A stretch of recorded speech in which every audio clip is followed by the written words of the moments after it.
안녕하십니까. 직업능력개발훈련기관 시작하겠습니다. 여기는 성취도평가, 종합평가에서 총 45문제 중 5문제 출제가 되겠습니다. 그렇게 많은 비중은 아니니까 가벼운 마음으로 읽고 넘어가겠습니다.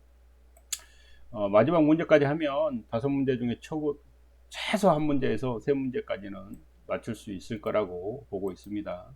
3문제면 60점 맞아야 되니까 굉장히 큰 비중이죠. 자, 제1장 직업능력개발 훈련의 개념과 이론 역사부터 보겠습니다. 직업교육과 직업훈련의 차이점. 다 아는 내용이니까 한번 눈으로 보겠습니다. 직업교육과 직업훈련. 직업교육은 당연히 담당 부서가 교육부고요. 직업훈련은 노동부입니다. 교육은 기간이 고정되어 있습니다. 고교 3년, 대학 2, 4년 이렇게 고정되어 있고요. 직업훈련은 제한이 없습니다.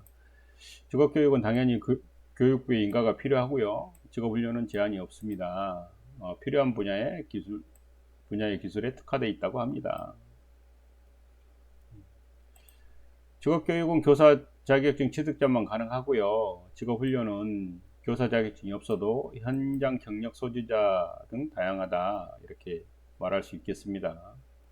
교육기간은 학교 설립과 원격히 제한이 되어 있고요. 직업훈련은 지정훈련시설 뿐만 아니라 학원 등의 다양한 기관에서 실시할 수 있다고 합니다. 공공, 민간, 기업, 협회 등. 자, 학위는 당연히 교육은 학위가 부여되고요. 직업훈련은 학위 부여가 안 되겠습니다. 수료만으로도 학위나 자격증 인정되지 않습니다.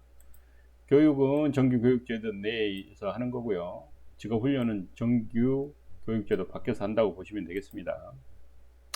법령은 교육은 직업교육법, 훈련은 국민평생직업능력개발법, 직능법이라고 하죠. 이렇게 구분이 되겠습니다. 시험 문제 날 만한 게 특별히 있어 보이지는 않습니다만 나온다고 해도 우리가 알 수 있는 내용입니다. 이거 담당 부서가 어디냐, 직업교육에 대해서 말하세요. 이렇게 하면 맞출 수 있겠습니다. 여기는 수료 학위가 주어지지 않는다거나 이런 부분이 섞어서 나올 수 있겠습니다. 자, 직업교육과 직업훈련의 개념은 각국의 역사적 문화적 토양에 따라 다르고 이온화 제도의 전통이 얼마나 강한가에 따라 다르다라고 했습니다. 이온화 제도 우리나라는 강할까요? 보겠습니다. 이온화 제도 전통이 오래된 나라는 독일, 스위스, 오스트리아, 덴마크 등 도고권이고요. 이온화 제도 전통이 없는 나라는 한국, 미국, 일본 등입니다. 의외로 미국이 여기 들어가 있습니다. 한미일이 공조했나요? 자, 비교해서 보겠습니다. 그래서 이온화 전통이 없는 나라는 일반 교육을 중시하고요. 도고권은 직업교육을 중시했습니다. 그래서 직업교육의 내용으로 보면 일반 교육은 기초교육 위주로 수학, 어학 등 전형교육을 했고요. 직업교육 실시국가는 특정 직종에 맞춘 직무 중심으로 교육을 합니다. 그래서 진로 선택을 보면 우리는 기초교육 받다 보니까 대학까지 진로 선택이 늦어지는 경향이 있고요. 직업교육 중시 국가에서는 중학교 단계에서 빠른 진로 선택이 가능하다고 합니다. 비중은 당연히 직업교육을 받는 비중은 20, 30%, 우리나라는 20, 30%, 그 외에 도고권은 60에서 70%가 되겠습니다. 국가 교육 체계와 관계는 우리는 이제 일반 교육, 대학 교육 중심이기 때문에 명확하게 분리되어 있고요. 직업교육 중시 국가에서는 하나로 인식돼서 통합되어 있습니다. 그래서 직업교육을 중시하는 사회적 인식이 형성되어 있고요. 직업교육을 중시 안 됩니다. 우리는 사회적 인식이 미약하다, 이렇게 비교해서 볼 수 있겠습니다. 학력과 자격과의 관계는 당연히 학력, 자격 저희는 분리되어 있고요. 직업교육 중시 국가에서는 일원화되어 있다고 합니다. 사회적 파트너십이 취약하고, 어차피 사회적 인식이 미약하기 때문에 직업교육을 중시하는 사회적 인식이 미약하기 때문에 파트너십도 취약하겠죠. 그 다음에 사회적 파트너십이 높음이라고 되어 있습니다. 장점, 시험에 나올 수 있어서 빨간색 하나 했습니다. 폭넓은 교육을 받아 기술 변화에 적응이 용이하다. 언뜻 장점이 이쪽 같은데 여기 되어 있습니다. 직업교육을 중시하는 국가에서는 조기 취업이 원활하다. 뭐 이렇게 보시면 되겠습니다. 주요 국가 아까 말씀드렸고요. 직업훈련과 직업교육이 구분되지만 평생학습사의 도래와 시대적 경제적 상황의 변화에 따라 양자의 연계 내지 결합은 세계적인 추세다. 그렇죠. 이제는 세계적인 추세가 됐죠. 국제기구에서는 직업교육과 직업훈련을 통합하여 VT를 널리 사용하고 있다. 하나 한번 볼까요? 예, 안 나오네요. 우리나라도 직업교육과 직업훈련의 접목이 확산 추세다. 이게 이제 지금 개념과 이론입니다. 역사 어떻게 바뀌어가고 있는지. 그래서 예전에는 이렇게 뭐 이원화제도 전통이 오래된 나라들은 계속 하고 있었지만 이제는 결합하는 게 세계적인 추세다. 이런 개념으로 보면 되겠습니다. 그래서 직업교육과 직업훈련이 접목하는데 우리는 이제 폴리텍 2년 과정을 마칠 경우에는 산업학사 학위를 부여한다. 아까는 분리됐다고 했는데 우리나라도 폴리텍 같은 데서는 산업학사 학위를 부여하고 있습니다. 직업훈련 관련 이론은 있는데 패스하고요. 우리나라 직업훈련 변천사 보겠습니다. 여기서 시험 문제가 나올 것 같습니다. 직업안정법 1962년 별로 중요하지 않을 것 같고요. 그 다음에 직업훈련법 1967년 제정이 됐는데 뭔가 강하게 시행되거나 하지는 않았다는 거 그거 알고 있어야 됩니다. 마치 67년부터 뭔가 강하게 시행됐다라는 게 아니고 법이 제정됐다라는 거고요. 보시면 이제 67년 다음에 76년입니다. 76년에 직업훈련 기본법 이 생겼는데 이때는 분담금을 납부하는 걸로 그렇게 법이 바뀌었습니다. 분담금 납부로 바뀌었다. 직업훈련 기본법이 생겼다. 이때부터 뭔가는 하겠다라는 거죠. 이때부터 분담금이 모였다고 얘기했습니다. 1976년입니다. 이게 좀 중요할 것 같습니다. 고용보험제 시행은 1995년 7월 95년 숫자 잘 나옵니다. 하나, 둘, 셋, 네 개니까 시험 문제 우리나라 직업훈련 변천사 해서 나올 수 있겠습니다. 그래서 제일 중요한 거 훈련법은 67년 직업훈련 기본법은 76년 요거 이제 두 개 67하고 76 반대니까 알고 계시고 훈련법이 생기면서부터 뭔가 특별히 바뀌진 않았다. 직업훈련 기본법이 되면서 분담금이 납부됐다. 요게 이제 조금 중요할 것 같습니다. 다음 직업훈련에서 직업능력개발 체제로의 전환 보시면 직업훈련 기본법 여기 있죠. 76년에 기본법에 의한 훈련 의무제를 고용보험에 의한 직업능력개발 사업으로 통합을 했다. 이거 쫙 시험 문제 나오기 좋습니다. 요거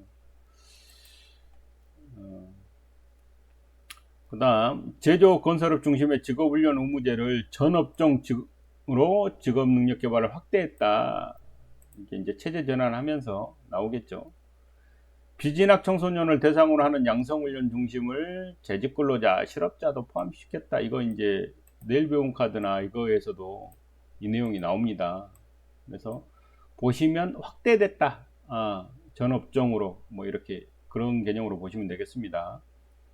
직업훈련보다 포괄적인 개념인 직업능력개발로 명칭이 바뀌었다. 명칭 바꾸는 거 우리나라 좋아하죠. 그런데 이제 포괄적인 개념으로 바뀌었다. 뭐 이런 내용입니다. 네 가지이기 때문에 이것도 시험 문제 나올 수 있겠습니다. 자, 고용안정사업, 고용유지지원금, 고용촉진지원금, 고용창출지원금. 세 가지네요. 고용안전 사업에 뭐 다른 거 하나 더 들어가겠습니다. 읽어보겠습니다. 고용안정사업 다시 고용유지지원금. 고용을 유지하면 주는 거겠죠. 고용촉진지원금 채용하거나 고용창출이 채용이겠죠. 고용촉진지원금, 고용창출지원금이 있습니다. 뭐 다른 거 하나 넣어가지고 문제 나올 수 있겠습니다. 직원을 유지하거나 촉진하거나 창출하거나 고용을 하면 지원금을 준다 이런 뜻입니다. 그 다음에 직업능력개발 사업이 있고요. 그 다음에 실업급여. 아하. 실업급여에서도 숫자가 좀 나옵니다. 18개월 동안 180일. 비자발적 사유로 이직한 경우. 이게 이제 요거 시험 문제 나오면 자발적이냐 비자발적이냐. 이직한 경우 이직 전 평균임금의 60%. 120일에서 이제 그 가입 기간이나 이런 거에 따라 다르겠죠. 120일에서 270일을 지급한다. 그래서 180일, 18개월, 180일. 시험 문제 나올 수 있겠습니다. 실업급여 지급할 수 있는 겁니다. 그런데 상한액은 66,000원, 하한액은 60,120원. 이렇게 되어 있습니다. 육아휴직급여도 있다고 합니다. 그래서 고용보험료율 보면 실업급여는 근로자하고 사업주가 0.9, 0.9입니다. 0.9, 0.9 수치를 쓰라고 나올 수 있을 것 같습니다. 고용안정 직업능력개발 사업은 이제 사업주만 내는데 150인 미만 기업은 0.25 쭉 가서 이렇게 점점점 커지죠. 1000인 이상 국가 자치단체는 0.85까지 올라갑니다. 그래서 0.2씩 올라가죠. 0.25, 0.45, 0.65, 0.85 이렇게 올라갑니다. 설마 이렇게 내고 숫자 바꿔서 낼 수 있을까요? 그러면 끝에 이렇게 5로 끝나는 거 알고 계시고 0.2씩 증가되는 거 알고 계시면 되겠습니다. 국민 내일 배움 카드제 시행해서 2020년 1월 꼭 이런 것도 문제가 나올 수 있겠습니다. 2020년 1월 실업자 카드, 재직자 카드로 분리 운영되었던 내일 배움 카드를 하나로 통합했다. 이건 이제 실적이기 때문에 자기네들이 잘했다 이렇게 해서 꼭 시험 문제 나오죠. 국민 내일 배움카드 도입으로 달라진 점, 그러니까 그 전에 이제 실업자 카드, 재직자 카드였는데 2020년 1월에 국민 내일 배움카드가 생겼고, 그래서 달라진 점은 당연히 앞에서 말했듯이 실업자, 재직자, 중소기업 비정규직 중심이었는데, 그러고 나눠져 있었는데 이제 통합을 하면서 직업훈련 수강을 희망하는 국민으로 바뀌었습니다. 그래서 이제 네거티브로 몇 가지 제외된다고 그랬죠. 공무원이나 뭐 사학연금이나 고소득자 뭐 이런 거 제외됩니다. 그 다음에 카드 유효기간이 실업자는 1년이고 재직자는 3년이었던 게 5년 상담을 거쳐서 재발급 가능하다고 합니다. 지원 내용은 예전에는 개인당 200~300만원이었는데 금액도 높아졌다. 300에서 500만원. 그래서 국민 내일 배움 카드라고 나오면 그냥 일반 카드라고 똑같이 생각하시면 안 되고 통합된 카드다 이렇게 보고 문제를 접근을 해야 될 것 같습니다. 제2장 직업훈련 지원제도 개관. 직업능력개발, 직업훈련의 지원체계, 직업능력개발 사업 지원체계를 보겠습니다. 사업주훈련, 고용보험 한국가정훈련이 있고요. 개은훈련은 아까 국민 내일 배움카드 활용해서 계좌제 훈련이 있습니다. 뷰기에서 보면 사업주 직업훈련 지원은 집체 현장 원격이 있고요. 개인훈련은 일반 직종 훈련이 있습니다. 쭉 읽어볼게요. 사업주 훈련은 사업주 직업훈련 지원을 해주고 국가인적자원개발 컨소시엄이 있고 지역산업 맞춤형 훈련이 있고 현장 맞춤형 체계적 훈련이 있습니다. SOJT라고 일학습 병행 훈련도 있고요. 그 다음에 개인훈련은 일반 직종 훈련이 있고요. 국가기관 전략산업직종 훈련이 있고 일반고 특화훈련 K디지털 트레이닝, K디지털 크레딧, 산업구조 변화 대응 특화훈련, 말이 어렵습니다. 이런 훈련이 있다고 합니다. 점점 개인훈련이 증가하는 추세라고 하고요. 이거 비교해서 사업주 훈련이 아닌 것은 개인 훈련이 아닌 것은 뭐 이렇게 해서 나올 수 있겠습니다. 2번 사업주 훈련 지원 사업, 사업주 훈련의 개요. 사업주가 소속 근로자, 채용 예전자, 구직자 등의 직무 수행 능력 향상을 위해 훈련을 실시하는 경우 비용의 일부를 고용보험기금에서 지원하는 훈련이다. 사업주 훈련은 그런다. 이 채용 예정자도 포함이 돼 있다. 이래서 이제 보기에 나오겠죠. 사업주 훈련의 개요로 뭐 틀린 것은 맞는 것은 하면서 구직자도 네. 납부한 고용 안정 직업 능력 개발 고용 보험료의 100%를 주고 우선 지원 대상 기업은 240%꼭 숫자가 나오면 시험 문제에 잘 나오더라고요. 중요 있습니다. 당구장 지원 한도가 500만원 안 되더라도 500만원까지 지원한다고 합니다. 시험 문제 나올 수 있겠죠. 사업훈련의 개요, 사업주 훈련의 개요. 사업주 자체훈련과 위탁훈련을 비교해서 보겠습니다. 자체훈련은 사업자가 훈련 비용을 부담하여 훈련계획 수립, 훈련 실시, 훈련생 관리, 행정처리 등을 수행합니다. 자체로. 그런데 외부 강사를 위촉하더라도 훈련계획 수립, 훈련 실시, 훈련생 등의 훈련생 관리 등을 직접 수행하면 자체 훈련에 해당합니다. 그러니까 자체 사업주가 다 하는데 외부 강사를 위촉해도 된다. 이런 뜻이고요. 자체 훈련을 실시하는 경우에도 외부 전문기관으로부터 훈련 계획에 자문을 받거나 훈련 프로그램 개발 또는 제공을 받을 수 있다고 합니다. 네. 그래서 자체적으로 이렇게 사업주가 훈련 비용을 부담하여 훈련 계획 수립, 훈련 실시, 훈련생 관리, 행정 처리들을 하는 내부 강사 위촉해도 되고요. 이렇게 자문을 받거나 훈련 프로그램을 제공받아도 된다고 합니다. 꼭 처음부터 끝까지 다 해야 되는 건 아니다. 이런 맥락으로 알고 계시면 되겠고요. 단 HRDnet 행정업무 처리 및 훈련생 관리 등은 직접 수행해야 된다. 이렇게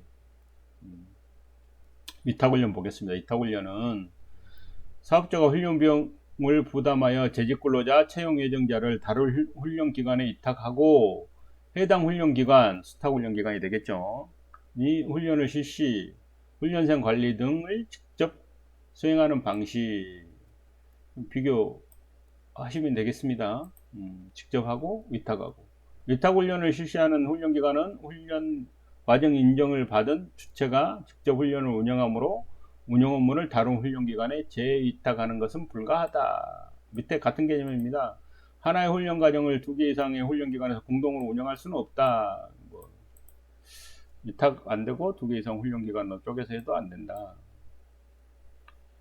훈련 목적별 구분과 방법별 구분을 보면 목적으로는 양성훈련, 향상훈련, 전개훈련 했죠. 훈련백 양성, 향상, 이직할 때 전직 이렇게 되겠습니다. 양성훈련은 기초적 직무수행 능력을 습득하는 거고 향상훈련은 더 높은 직무수행 능력 습득, 보충훈련으로 보시면 되겠습니다. 전직훈련은 새로운 직업에 필요한 직무 유사하거나 그렇게 하더라도 직무 수행 능력을 습득하는 게 되겠습니다. 훈련 방법별로 보면 직체훈련이 있고요. 전용시설에서 모여서 하는 거죠. 현장훈련, 산업체 생산시설이나 근무장소, 현장이죠. 현장에서 하는 거고. 원격훈련은 이제 당연히 원격으로 하는 거니까 정보통신 매체를 이용하는 거고요. 혼합훈련은 2종류 이상의 훈련을 병행하는 거다. 이렇게 보면 되겠습니다. 시험 문제 나오기 좋죠. 그리고 나와주면 땡큐죠. 목적별 구분에다가 요거 혼합훈련 하나 쓱 집어넣고 아닌 것은 이렇게 나올 수 있겠습니다. 감사합니다. 사업주 훈련으로 인정되는 과정, 직무 향상과 직무 능력 향상과 연관성이 있어야 한다. 당연하죠. 이게 이제 취미 활동을 하거나 그러면 안 된다 이런 뜻입니다. 직무 능력 향상과 연관성이 있어야 된다. 그래야 사업주 훈련으로 인정한다. 세미나, 이거 시험 문제 나올 것 같아요. 세미나, 심포지엄 등 교류 활동도 직무 훈련으로 인정한다. 이제 법이 바뀐 게 2022년 2월이기 때문에 이전에는 인정을 안 해줬는데 사업주 훈련으로 이제 인정을 해주기 때문에 만약에 문제 인형식이 아니고 새로 출제를 한다 그러면 이런 거 문제 나오겠죠. 뭐 세미나, 심포지엄 등 교류 활동은 직무 훈련으로 인정하지 않는다. 제외다. 뭐 이렇게 나올 수 있습니다. 근데 2022년부터 인정된다고 합니다.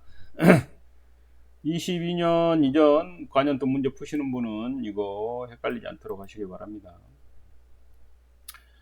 사업주 훈련 지원 4시간, 이거 4시간이란 단어가 많이 나오기 때문에 사업주 훈련 지원은 4시간 이상 훈련하면 된다. 2021년 이것도 시험 문제 잘 나오겠죠. 까지는 2일 16시간 과정만 지원이 됐는데 이제는 4시간 이상 훈련이면 지원이 된다. 이런 뜻입니다. 유급 휴가훈련도 지원한다고 하고요. 그 다음에 국가인적자원개발 컨소시엄 사업 보면 사업 목적은 중요 키워드는 중소기업입니다. 국가인적자원개발 컨소시엄 사업 목적은 중소기업, 밑에 사업 내용도 중소기업, 그래서 대기업이 아니다. 읽어보겠습니다. 사업 목적 중소기업 재직 근로자의 직업훈련 수혜 확대와 우수 인력 공급 등이 사업 목적이라고 합니다. 사업 내용은 다수의 중소기업도 나옵니다. 과 컨소시엄을 구성하고 중소기업 근로자들에게 맞춤형 공동훈련을 제공한다고 합니다.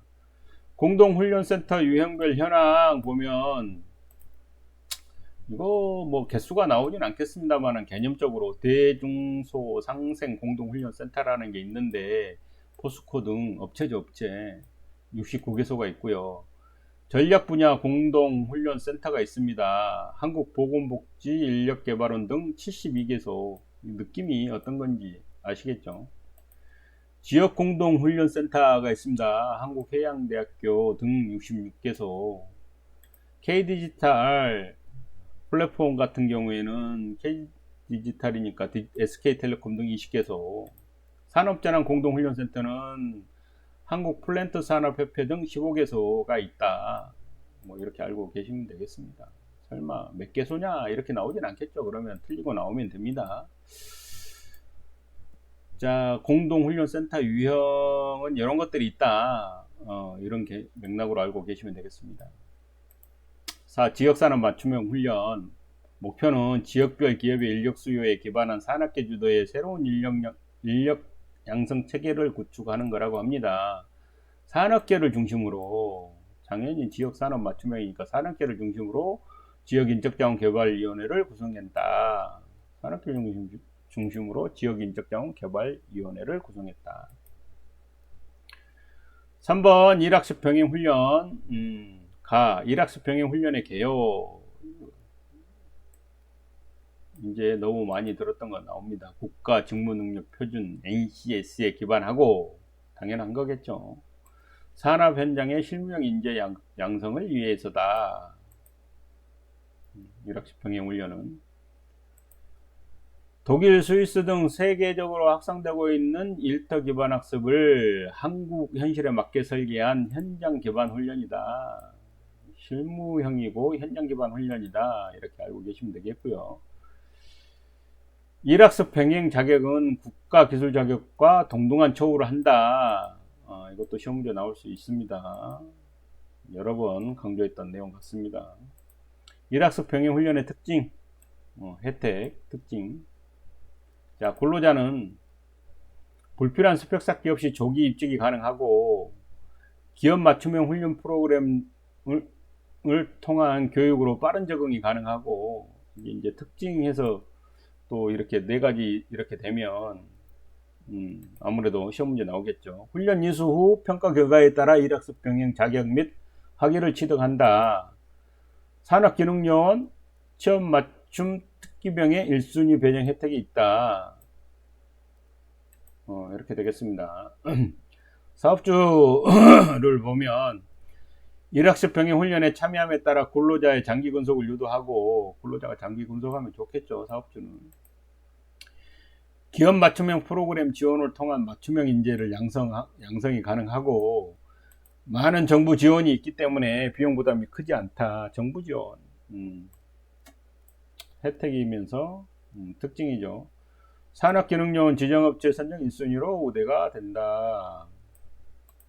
이제 업체에서는 업체 선정 1순위, 근로자는 요원이나 특기병으로 1순위 뭐 이렇게 되겠습니다. 일학습 병행의 유형과 참여 대상. 일학습 병행제의 유형 복잡합니다. 재학생이 있고 재직자가 있는데 고교 단계에 이거 빨간색 잘 안 한다고 그랬죠. 산학 일체형 도제학교 고교 단계에 있고 이거는 특성하고 2, 3학년 학생들 대상이라고 합니다. 시험 문제 꼭 나올 수 있습니다. 당연히 학교와 기업을 오가며 직업교육하고 도제훈련을 해서 현장성을 제고한다 이렇게 되어 있습니다. 전문대 단계는 당연히 전문대생이겠죠. 전문대 단계 일학습 병행이라는 게 있고요. 전문대 단계에서 조기 취업이 가능한 전문대학 2학년 재학생을 대상으로 하는 일학습 병행. 대학교 단계에는 IPP형이라고 합니다. 여기는 IPP형 일학습 병행이라고 하고요. 3, 4학년입니다. 1, 2학년 아니고요. 3, 4학년 학생이 학기제 방식 장기 현장 실습 플러스 일학습 병행에 참여하는 거. 재직자 훈련은 신규 입직 재직자 같은 경우는 입사 1년 미만 신규자를 대상으로 하고요. 후학습은 피테크, 도제학교 직업, 대조학교 및 직업계고 졸업생 등을 대상으로 한다고 합니다. 이게 시험 문제 나올 수 있을 것 같습니다. 지역 폴리텍 등과 연계하여 융합 신기술 중심의 고숙련 학위 취득을 지원한다고 합니다. 일학습 병행법의 주요 내용. 일학습 병행. 사업주가 근로자를 고용하여 해당 근로자가 담당 직무를 수행하도록 하면서 교육훈련을 제공하고 근로자는 훈련평가에 따라 자격을 인정받는 직업교육훈련. 일학습 병행이라는 것은 이렇다고 합니다. 학습근로계약 체결. 학습기업 사업주와 학습근로자는 훈련 목표, 방법, 기간, 주요 근로 조건 및 교육훈련 조건에 관하여 2년 이내 학습근로계약을 체결한다 됐습니다. 학습근로계약 체결은 2년 이내.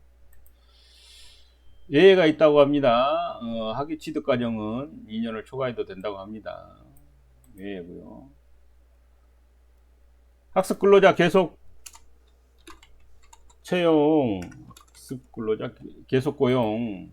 학습 근로자가 외부 평가에 합격한 경우에는 기간에 정함이 없는 근로자로 무기 전환하여야 한다. 위반시 과태료 3천만 원. 잘못 뽑으면 큰일 나겠습니다. 어쨌든 무기계약직으로라도 2학년만 뭐 정기적으로 해야지. 기간에 정함이 없는 근로자. 그렇습니다. 차별적 처우를 금지해야 된다. 꼭 이 법이 아니더라도 차별금지 조항은 여러 법에 있으니까요. 당연한 거겠죠. 학습근로자 평가, 내부평가, 기업과 외부평가, 인력공단에서 하는 게 있습니다. 기업에서 하는 거, 인력에서 하는 게 있고요. 이거 꼭 시험 문제 나올 것 같습니다. 이따 또 나올 것 같은데. 학습근로자 평가가 있다. 일학습 병행 자격 취득은 내 외부 평가에 합격한 일학습 병행 자격, 국가 자격, 국가 기술 자격 아닙니다. 이거 국가 자격 취득. 이게 빨간 글씨로 해놓은 이유는 국가 기술 자격이랑 헷갈리지 마라. 이렇게 해서 국가 자격이다. 을 취득할 수 있다. 이렇게 알고 계시면 되겠습니다. 개인 훈련에 대한 지원, 개인 훈련의 대두 배경. 자, 연도 나오고 뭐 나오고 하니까 시험 문제 내기 딱 좋습니다. 이렇게 좀 많습니다. 1980년대 이후 내부 노동시장 축소 등으로 사업주 스스로 인력을 양성하려는 경향이 축소되었고 많은 주저리 내용이 있습니다만은 여기에서부터 사업주가 안 하려고 하니까 선진국은 프랑스, 독일, 미국, 영국이 뭐 선진국이라고 합니다. 선진국은 2000년 초 계좌제 훈련을 도입을 했다고 합니다. 이제 그래서 우리나라는 2010년부터 계좌제 훈련을 도입을 했고 개인에 대한 훈련을 지원을 했습니다. 이게 이제 이렇게 변천이 되면서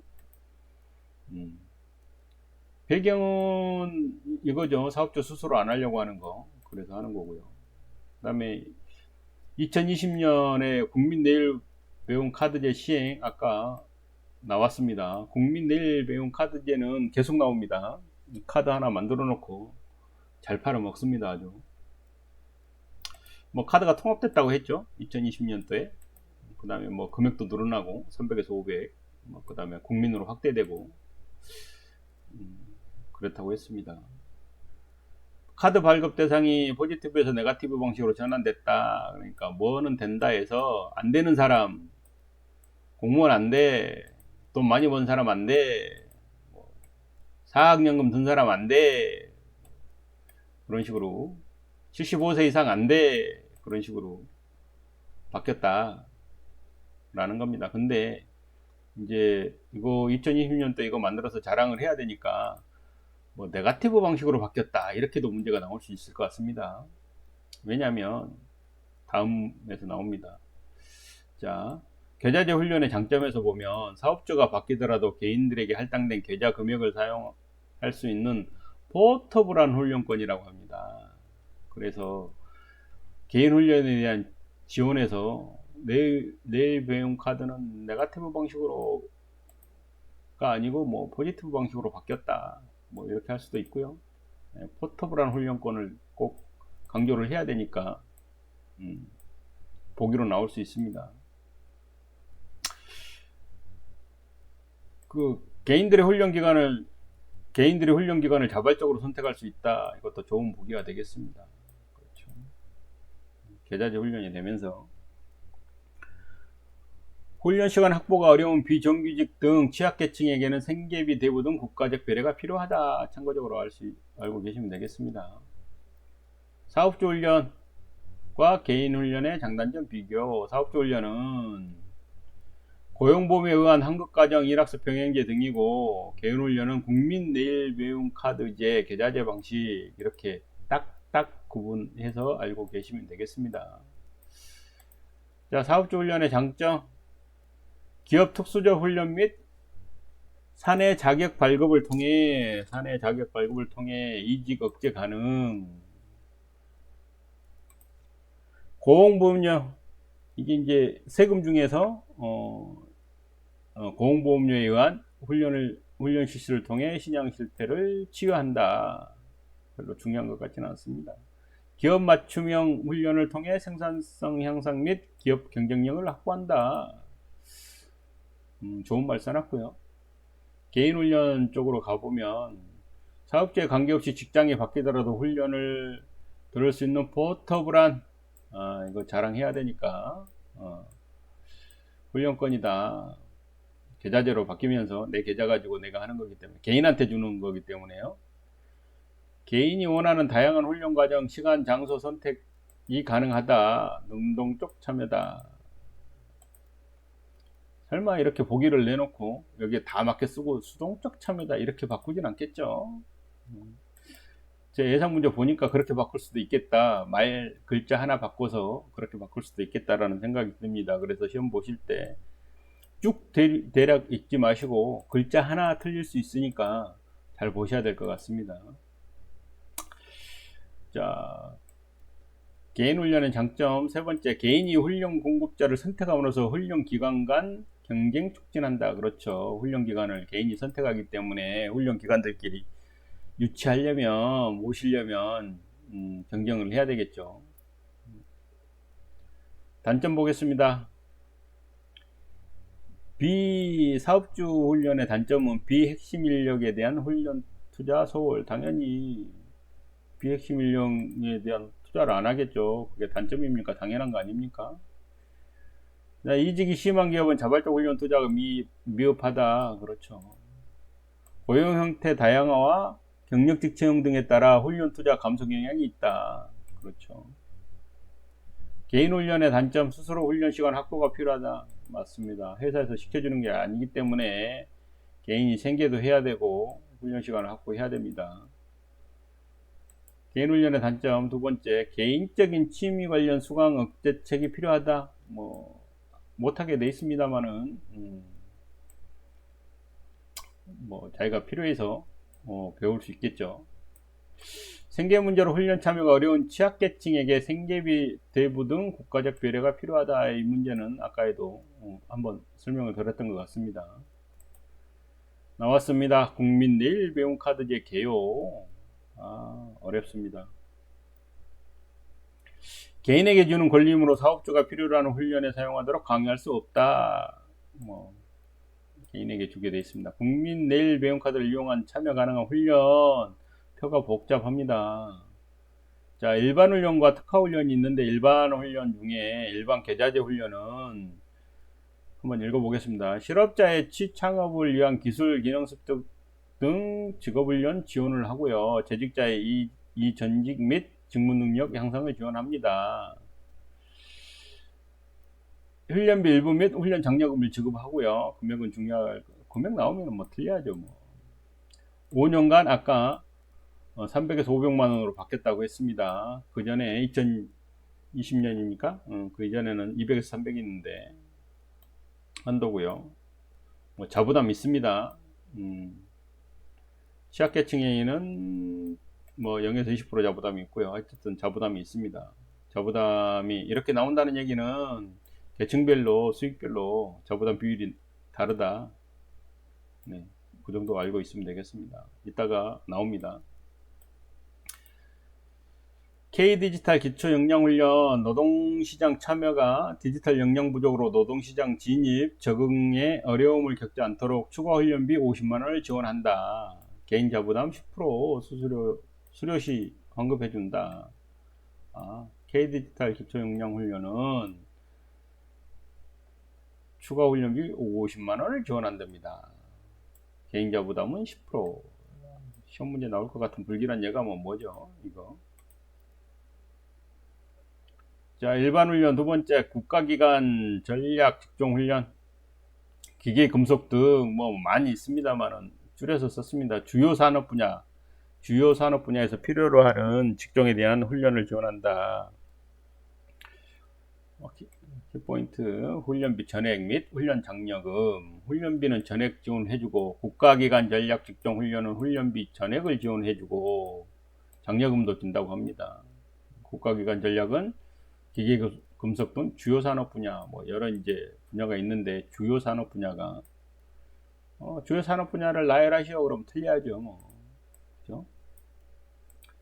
자, 특화 훈련이 있습니다. K디지털 트레이닝, 프로젝트 기반의 기업과제 해결 중심 훈련을 실시하고요.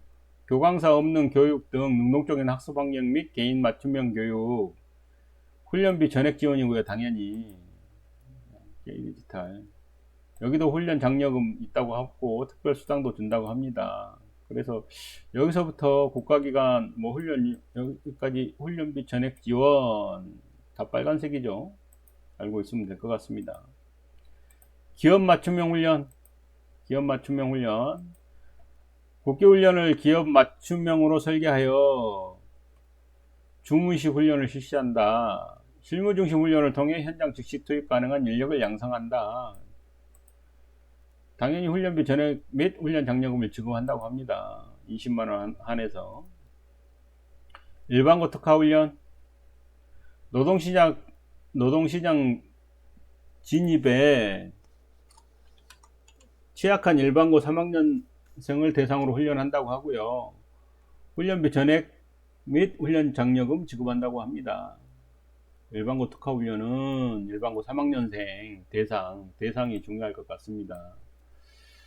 산업구조 변화 대응 등 특화 훈련, 산업구조 변화 등에 처한 국민 지원을 위해 여기 지역인적자원개발위원회 중심의 현장 기반 훈련을 지원한다고 합니다. 훈련비 전액인데 1회 주고요. 훈련 장려금 하고 특별훈련 수당까지 준다고 합니다.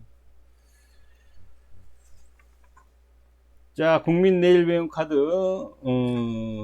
지원 대상 아까 네가티브 방식 채택을 했다고 했고요. 그래서 이제 그 제외 대상이 뭐냐, 제외 대상이 누구냐 이렇게 알고 계시면 되겠습니다. 뭐 공무원, 사립학교, 교직원, 군인, 퇴직한 사람은 다 발급이 가능하겠죠. 이제 그거는 뭐 퇴직한 공무원은 공무원이 아니고 퇴직한 군인은 현직은 군인이 아니기 때문에 그렇습니다. 만 75세 이상인 사람 아까 말했고요. 고 1, 2학년생, 대학 1, 2학년생은 지원이 안 됩니다. 단 졸업까지 수업 연한이 2년 이내의 대학생, 그러니까 3학년, 4학년은 되겠죠. 최종학년 재학생 중인 고등학생, 고등학교 3학년, 취업을 위한 고등학교 3학년 이라고 표현을 해줘야 되는데 이거 진학을 위한 3학년은 안 됩니다. 혹시 시험 문제 나올 수 있으니까. 자, 만 45세 미만의 대규모 기업 근로자로서 최근 3개월간 월 평균 임금이 300만원 이상인 사람도 안 된다고 합니다. 근데 그 사람이 육아휴직 중이면 된다. 자영업자인데 사업기간 1년 미만이거나 1년 미만 사업기 하는 사람은 아직 얼마의 매출이 있을지 모르니까 안 된다는 뜻이겠고요. 1년간 매출이 1.5 이상인 사람, 이 정도면 돈 많이 버니까 안 된다. 이렇게 알고 계시면 되겠습니다. 지원 금액은 300만원인데 200만원 추가 지원이 가능하다. 아까 300에서 500이라고 했나요? 200만원 추가 지원이 가능하다. 자비부담률, 이거 중요합니다. 공급 과잉 직종으로 고시되어 있는 10개 직종은 10%의 자비부담을 추가한다. 그래서 공급 과잉 직종을 나열하지는 않았습니다만 개념적으로 공급 과잉 직종은 자비부담 추가한다. 이렇게 하고 이거 주요 산업 분야 국가에서 국가기관 전략 사업하고 구분하시면 될 것 같습니다. 반대죠. 국기훈련, K디지털 훈련, 일반고 특화 훈련은 자비부담금이 없다. 아까 말씀드렸죠. 국가기관 전략 산업 직종 훈련 개요 아까 말씀드렸습니다. 금속, 동력, 전기, 전자 등 아직 몇 개 더 안 나왔습니다만 몇 개 더 나왔습니다. 전기전자. 우리나라 주요 산업 분야이고요. 훈련 과정은 선정 고시된 직종에 대한 훈련 3개월 이상 350시간 이상으로 고용선택과 위탁 실시한다. 직업능력 심사평가원 심사가 있다. 그 다음에 HRDnet 공개를 한다. 훈련 과정을 공개한다고 합니다. 그래야 이제 찾아가겠죠. 아무거나 하는 게 아니고 이제 선정해서 고시된 직종에 한해서 3개월 이상 and 350시간 이상 이라고 합니다.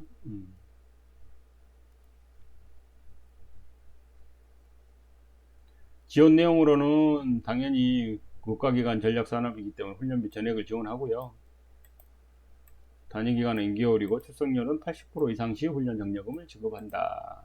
이렇게 되어 있습니다. 자, 기업 맞춤형 국가기관 전략산업 직종훈련. 국가기관 전략산업 직종훈련인데 이거는 기업 맞춤형. 개요. 역량 있는 훈련 기관이 기업의 훈련 수요를 반영한 기업 맞춤형 직업 능력 개발 훈련을 실시할 수 있도록 훈련 과정 설계와 운영의 자율성을 부여하여 기업이 원하는 다양한 인력 양성 공급. 개요는 그렇고요. 지원 대상은 국민 내일 배움 카드 발급 대상자. 지원 내용은 훈련비 전액 지원. 아까 뭐 표에서 나왔던 내용 한 번씩 다시 읽는 거라고 보시면 되겠습니다. 단기간 단위기간은 1개월 출석률 80% 이상 시 훈련 장려금 지급. 똑같네요. 일반고 특화 직업능력 개발 훈련 개요는 취업을 희망하는 일반고 3학년생에게 아까 그 진학 희망 아니라고 했습니다. 취업을 희망하는, 그러니까 이거 말을 바꿀 수 있겠습니다. 맞춤형 직업 능력 개발 훈련 기회를 부여하고 지원 대상 일반 계고에 재학 중인 고 3학년생이고요. 지원 내용은 훈련비 당연히 전액 지원 및 훈련 장려금 지급.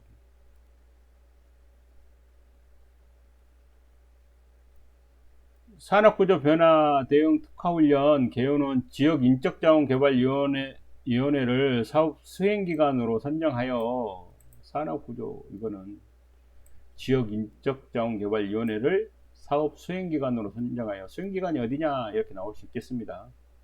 노동분야 뭐 이렇게 나올 수 있겠죠.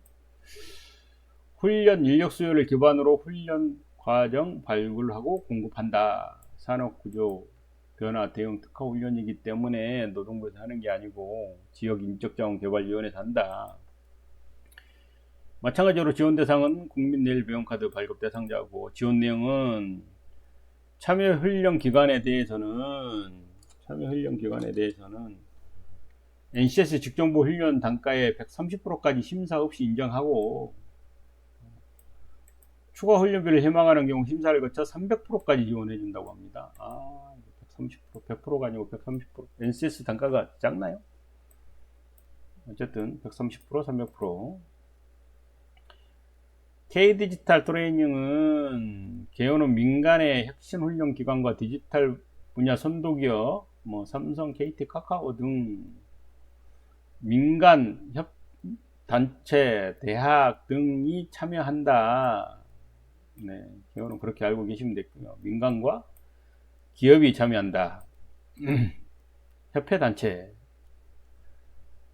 내용은 AI, 당연히 빅데이터 등 디지털 신기술을 배우고 실전에 활용할 수 있도록 다양한 훈련 과정을 제공한다 라는 거고요. 지원 대상은 교재에 안 나와 있었습니다. 지원 내용은 국민내일배움 카드를 통해 최초 참여에 한해 훈련비 전액을 지원한다. 또 훈련 장려금하고 수당을 준다. 최초 참여에 한해 훈련비 전액을 지원한다고 합니다. 기타 사업으로는 직업훈련 생계비 대부 아까 필요하다고 얘기했고요. 지원 한도는 월 200만원 한도고 1인당 1000만원 이내에 1000만원까지 밖에 안 해준다고 합니다. 1000만원, 1000만원 숫자 이렇게 나오니까 생계비 대부에 관해서 틀린 것은 이렇게 나올 수 있겠습니다.